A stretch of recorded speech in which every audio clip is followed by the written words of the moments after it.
गुरवे गौरचन्द्राय राधिकाय तदालये कृष्णाय कृष्णभक्ताय तद्भक्ताय नमो नमः।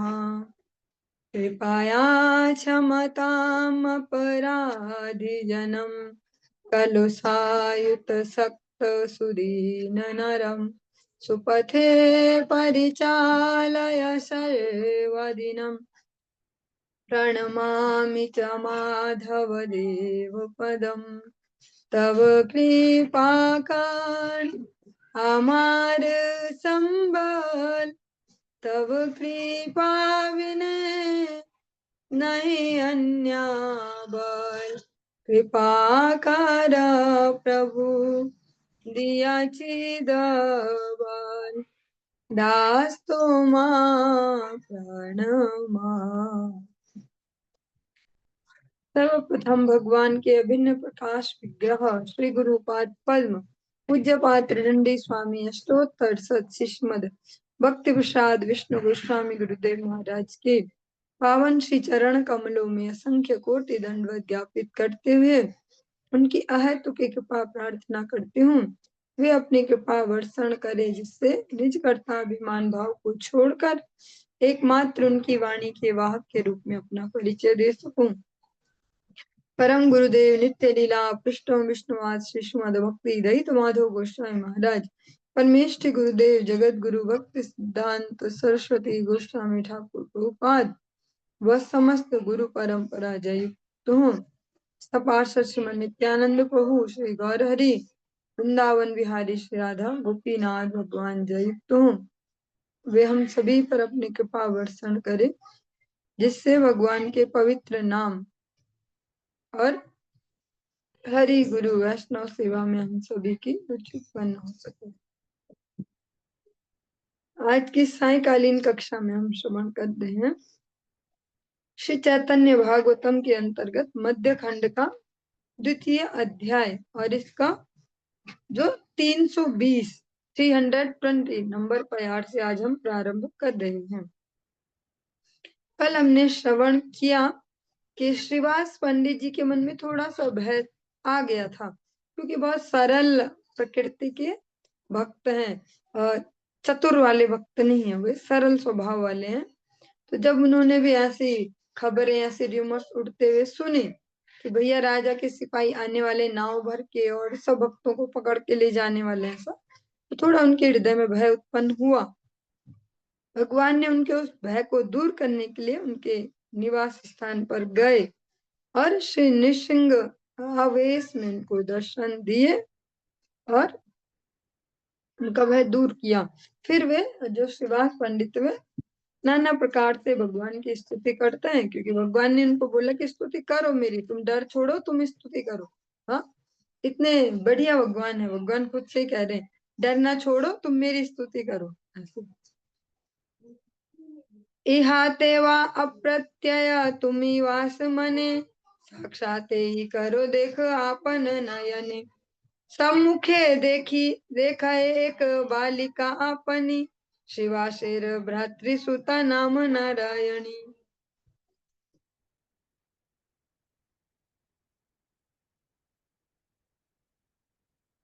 अद्यापि वैष्णव मंडले यार ध्वनि चैतन्यर अवशेष पात्र नारायणी सर्वभूत अंतर्यामी श्री गौरांग चांद आज्ञा कैला नारायणी कृष्ण बलि कांद। कल हमने श्रवण किया कि भगवान ने उन्हें अपना प्लान बताया कि कैसे ये सीन हैंडल होने वाली है। एक तो मैं सबका प्रभु, मेरे ही द्वारा जब कोई मैसेज उसके माइंड में जाएगा राजा के तभी वो किसी को भेजेगा वरना भेज नहीं पाएगा। फिर एक बात और भी बोली कि अगर हो सकता है कि भैया मेरी बात ना जाए उसके दिमाग में, वो अपने आप से डिसीजन ले ले तो मैं भेजता हूँ लोगों को। तो मेरे पास प्लान नंबर बी है। बी प्लान क्या है कि उसको बोलूंगा ला अपने सब ला जो भी है तेरे पशु पक्षी हाथी घोड़ा सब, और जो तेरे ये सलाहकार हैं जो तुझे ये फेक न्यूज देते हैं कि भक्त वैसा कर रहे हैं और वैसा कर रहे हैं, अब वो जो तेरे सलाहकार है वो इनको खुशी से रुला के देखे। मतलब ये अपनी खुशी से रोए और वो करवा के दिखे जरा ऐसा।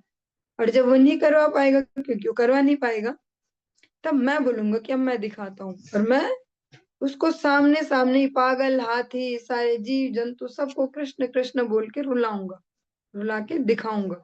ऐसा भगवान ने श्रीवास पंडित को अपना प्लान बताया।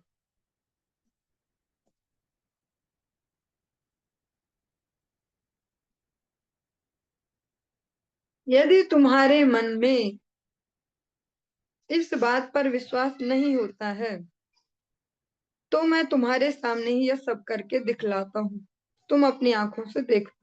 अब भगवान ने उन्हें प्लान तो बता दिया कि मैं सबको रुलाऊंगा ऐसे कृष्ण कह के, वो राजा वो सब, मैं सबको ही रुला के छोड़ूंगा, सबको कृष्ण कृष्ण बोल के रुला दूंगा। पर फिर श्री गौर हरि कहते कि अगर श्रीवास तुम्हें अब भी विश्वास नहीं हो रहा, तो मैं तुम्हें करके दिखा देता हूँ, हाँ? प्रत्यक्षम किम प्रमाणम, तो मैं आपको सामने सामने करके दिखाता हूँ एग्जाम्पल कि मैं कैसे रुलाने वाला हूँ उनको।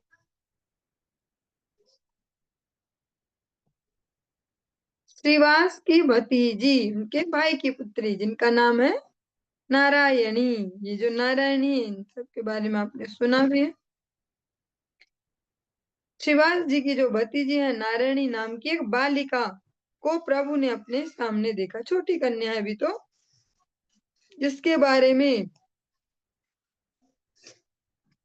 ये अभी तक भी भक्तों के बीच प्रख्यात है कि जो ये नारायणी है वे श्री चैतन्य देव के अवशेष की पात्री हैं, प्रसाद की पात्री हैं। सर्वभूत अंतर्यामी प्रभु गौरांग चंद्र ने आज्ञा की कि नारायणी कृष्ण कृष्ण कहो और रोक के दिखाओ, क्योंकि अभी बोला था ना कि मैं सबको रुलाने वाला हूँ, राजा को, उसके काजी, उसके जो और सलाहकार जो बने फिरते हैं, मैं सबको रुलाऊंगा। तो मैं तुम्हें एक नमूना दिखाता हूँ कैसे रुलाऊंगा। नारायणी को बोलते हैं, नारायणी कृष्ण कृष्ण बोलो और रोक के दिखाओ जरा। चारि वत्सरेर से उन्मत्त चरित, हा कृष्ण बलिया कांदे नाहिक संबित, अंग वही पड़े धारा पृथ्वीर तले, परिपूर्ण हेल स्थल नय निर्जले। हासिया हासिया बले प्रभु विश्वम्भर, एखन तोमार की भुचिल सब डर, महावक्ता श्रीवास सर्व तत्व जाने, आस्फालिया दुई भुज बले प्रभु स्थाने, काल रूपी तोमार विग्रह भगवाने, यखन सकल सृष्टि सहारिया आने, तखन न करी भया तोर नाम बले, एखन किसेर भया तुमी मोर घरे। बलिया आविष्ट हैला पंडित श्रीवास, गोष्ठीर सहित देखे प्रभुर प्रकाश, चारि वेद यारे देखी वारे अभिलाष, तहा देखे श्रीवासेर यत दासी दास।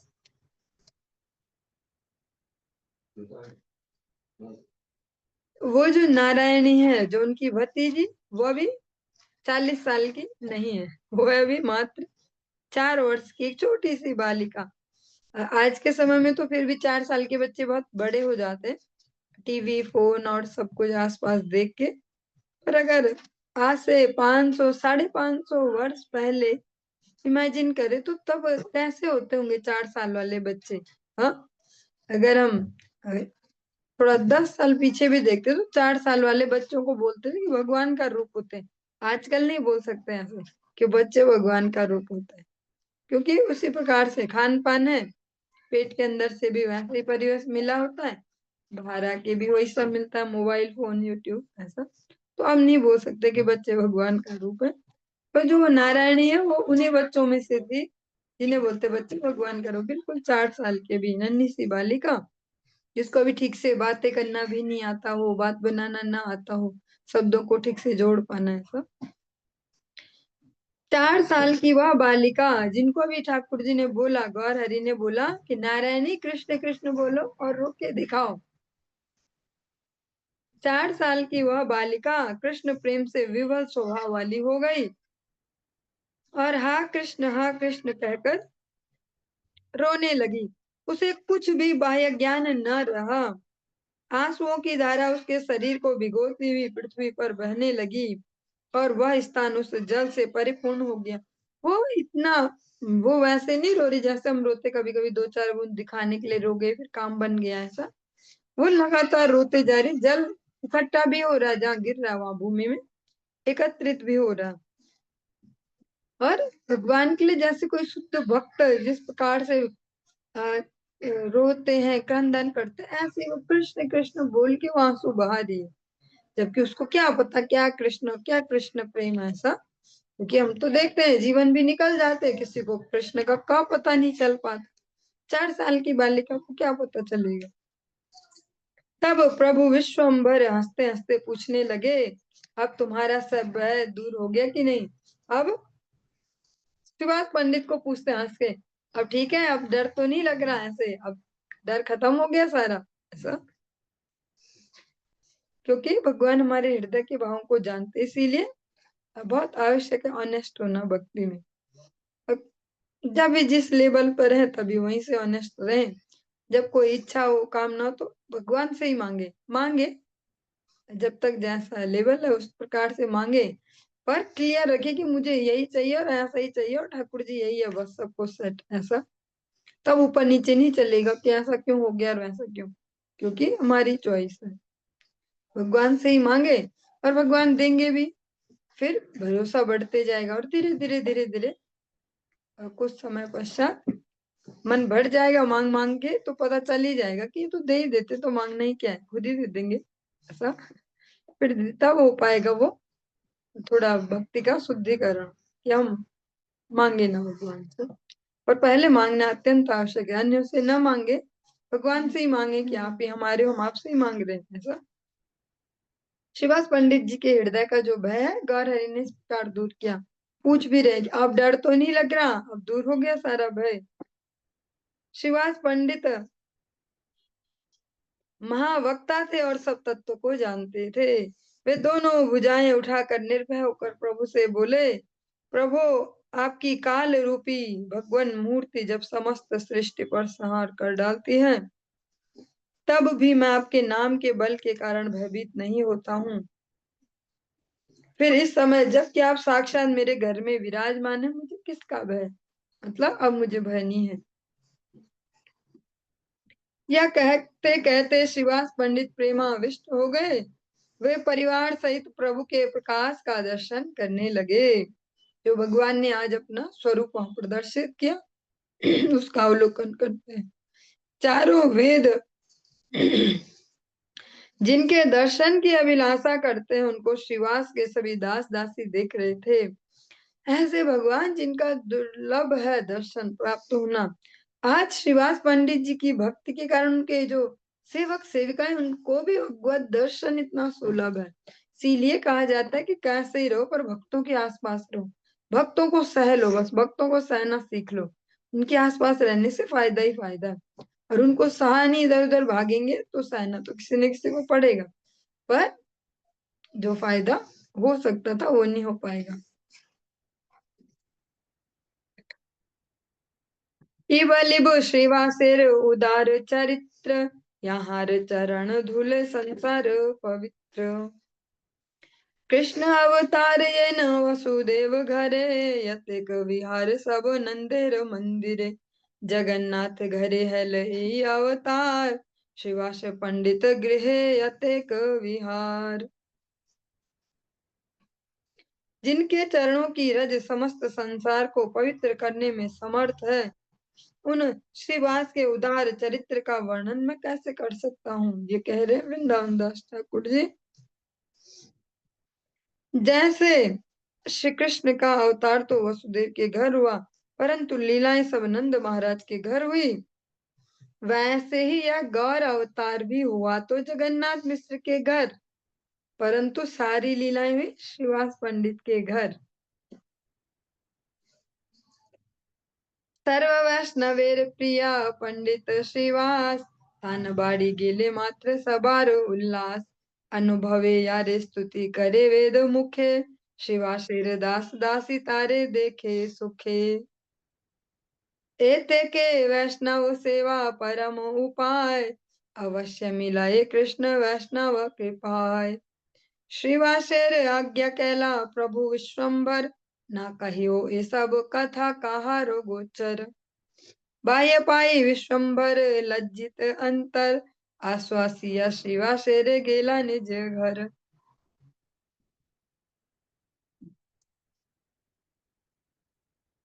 श्रीवास पंडित सभी वैष्णव के बड़े प्रिय थे। उनके घर जाने मात्र से ही सबका उल्लास बढ़ जाता है। ऐसे भी भक्त होते हैं और ऐसे भक्तों का होना बहुत जरूरी है, जिनके पास जाने से सभी को प्रसन्नता प्राप्त हो। वेद अपने अनुभव ज्ञान के बल से जिनकी केवल मुख से ही स्तुति करते हैं, उन्हीं को श्रीवास के दास दासी सुखपूर्वक आंखों से देख रहे हैं। वेद भी जिनका केवल वर्णन कर रहे हैं, दर्शन नहीं कर पा रहे, ऐसे भगवान को आज उनके नौकर चाकर तक बढ़िया से दर्शन कर रहे हैं आराम से। इसलिए वैष्णव सेवा ही श्री कृष्ण प्राप्ति का परम उपाय है, क्योंकि वैष्णवों की कृपा से श्री कृष्ण अवश्य मिलते हैं। हम चाहे वो श्रीमद् भागवत सुने, श्री चैतन्य भागवतम सुने, कोई भी ऐसा ग्रंथ सुने, सार तत्व यही है, भक्त सेवा। भक्त सेवा में अगर हम लग गए तो फिर भगवान दूर नहीं है, और भगवान की सेवा में लग गए तो अभी भगवान काफी दूर है। भगवान अपने आप को नहीं दे सकते, भक्त भगवान को दे सकते हैं। तो इसलिए सबसे सटीक और सबसे सरल उपाय है, भक्तों की सेवा को कर लो। जो ऑनेस्टली सिंसियरली भगवान की सेवा में लगे हैं, उनकी अगर कुछ हम सेवा कर दें तो वो फिर हमको जल्दी से भक्ति में आगे बढ़ाता है।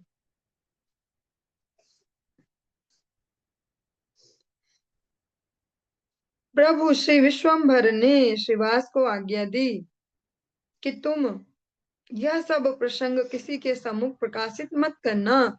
ये जो भी कुछ यहाँ घटना घटी है आपके घर में, आप किसी को बताना मत। उसके बाद बाह्य दशा में आने पर श्री विश्वम्भर मन में बड़े लज्जित हुए और श्रीवास को सांत्वना देकर अपने घर को चले गए।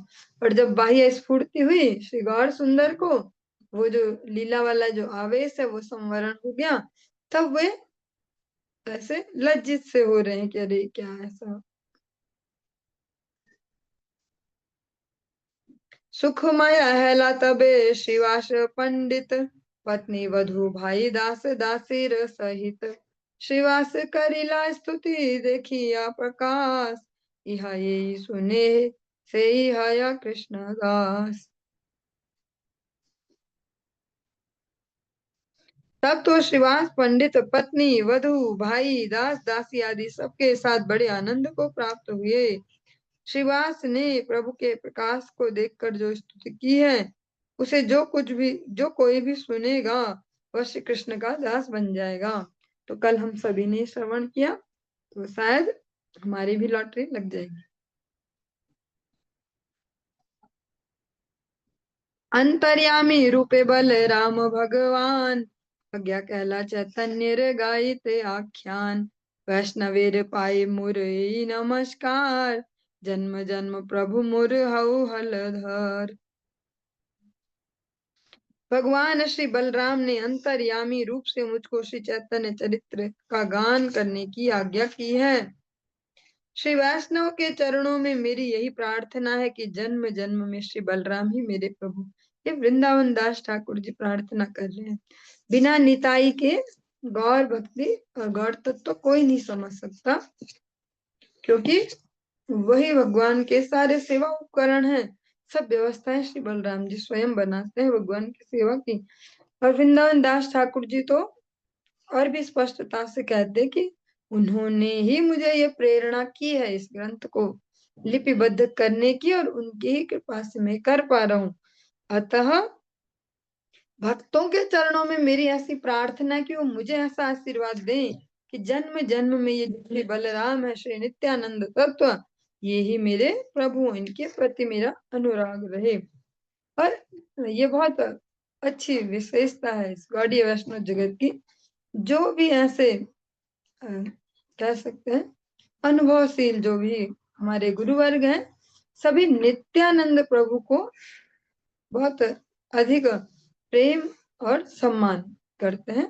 उनकी कृपा से वे इस भक्ति राज्य में प्रवेश करते हैं, उनको बाहर खड़ा करके नहीं, उनके अनुगत चल के इसमें आगे बढ़ते हैं। जैसे नरोत्तम दास ठाकुर जी का जो कीर्तन है बड़ा फेमस है, कि भैया उन्होंने कीर्तन से ही प्रचार किया, कीर्तन के ही दम पे सबको हरि भक्ति में लगाया, और उनके कीर्तनों को गा गा के आज भी लोगों को हरि भक्ति में लगाया जाता है। हाँ, सुंदर सुंदर कीर्तन, बड़े बड़े सारे भक्त जो फेमस हैं ऐसे जो भी, सब उनके कीर्तन गा रहे हैं। राधा कृष्ण प्राण मोर, ऐसे सब गा रहे हैं, सब गा रहे हैं, बड़े बड़े उत्सव चल रहे हैं वहां गा रहे हैं। लेकिन लास्ट में सेवा अभिलाष करे नरोत्तम दास, नरोत्तम दास ठाकुर जी, वे भी नित्यानंद प्रभु को ही समर्पित करके अपने जीवन को चलाते हैं। उनकी कृपा से ही भक्ति राज्य में आगे बढ़ते हैं, उनकी कृपा को ही मांगते हैं। उन्होंने बहुत सारे नित्यानंद प्रभु के कीर्तनों को दिया है। जैसे जो हम ये प्रसंग श्रवण करते हैं, उनसे यही लाभ है कि हम इसमें से एक सटीक वे समझ पाते हैं, भक्ति का एक सटीक पैटर्न समझ पाते हैं। क्योंकि वो सालों से नहीं बढ़ती भक्ति, कितने साल और इतने साल, जब हम सही पैटर्न पे चलते जाएंगे तो कम समय में भी, अल्प समय में भी यहाँ ज्यादा की उपलब्धि हो जाती है भक्ति राज्य में। अगर हम अपने श्रेष्ठ जनों के अनुगत्य में ठीक से सही पैटर्न को फॉलो करते जाए तो हम बहुत जल्दी उस भाव को, उसको लाभ कर सकते हैं। नरसिंह यदुसिंह ये नाम भेद ए मत जानी नित्यानंद बलदेव, चैतन्य चंद्रेर प्रिया विग्रह बलाई,